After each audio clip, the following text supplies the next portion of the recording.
I talk to Democrats who actually do give a damn, Chuck. They care whether or not we have a terrorist threat in the Middle East. They care about whether there's a continuing terrorist threat against Americans. A 47-year campaign against the American people and against our troops. To be that flippant, Mark, nobody's arguing about nobody's eliminating arguing that the regime. Nobody's arguing that the regime isn't a threat. Nobody's arguing.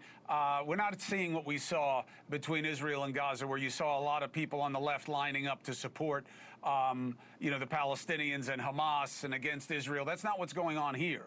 Everybody knows the regime is the bad guy. It's how this has been handled. And the idea that you're going to cut from everywhere else to add to the defense budget in record proportion. That's a tough sell for the domestic agenda, not going after terrorists. It is.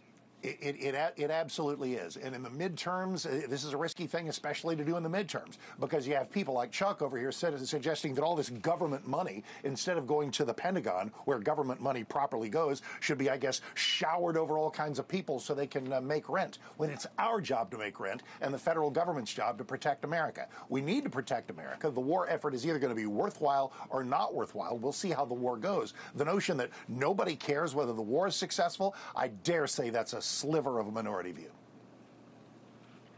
Rocha, when you're out talking to voters every single day, and I'm working in congressional races from Maine to California, there is a group of folks who, this is a very big issue for them, but they're not the majority of the folks out there that are going to make the difference in this campaign. There's a whole group of people on the right, no matter what Donald Trump does, it's going to be the right thing. And on the left, there's a whole group of people that want to fight anything that Donald Trump does, no matter what it is, right, wrong, or indifferent. But the people in the middle, the folks that are just trying to make it every day, that's the people, if I need to be clear about exactly who I'm talking about, who are all out of give a shit. It's those people who feel like they've been left behind, not only by Donald Trump, but by all factions of their government from the top to the bottom. I hear it every single day, and I've never heard it as much as I've heard it lately.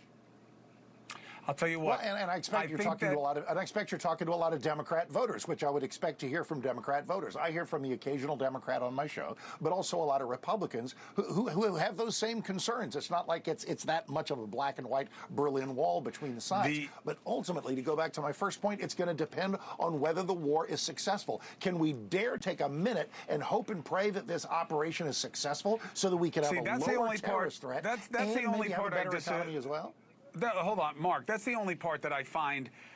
Look, I want to put it the right way. It's a clever way to put it, but I am a little insulted by it. And I'll tell you why. The idea that because I question how this is being done and what seems to be prepared for and not prepared for means I want us to lose, I think is very cynical. And unfair. I'm not saying you're accusing me directly, but I'll be proxy for the people that you're saying don't want to give us the time to win. I don't think that's what this is about, okay? Especially with President Trump. And I think that the only thing I'll adjust on Chuck, and I'll leave the audience with this, it's not about people in the middle.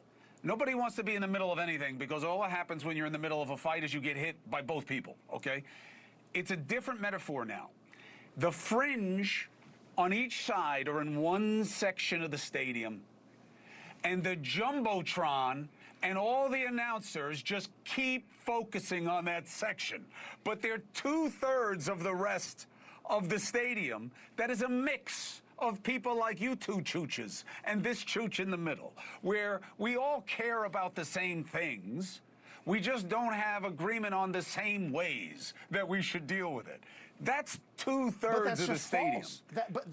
But that's just provably false by this segment. I think Chuck is cool. I like Chuck. I follow him on X. But this notion of, people don't care whether the war is successful, the hell they don't. Of course they do. Nobody is it crazy said to that. suggest that Americans... No, Mark, Chuck said it nobody 4 said, minutes ago. nobody, Roll the no. tape. He said that in terms of their priority in voting, they don't care how this works out. They care about how their next meal works out. And you know the same thing down where you live. Seeing how you're both from Texas. And MAGA, the biggest percentage drop that the president has seen his support, white, non-college educated voters. Those are people who care about terrorists.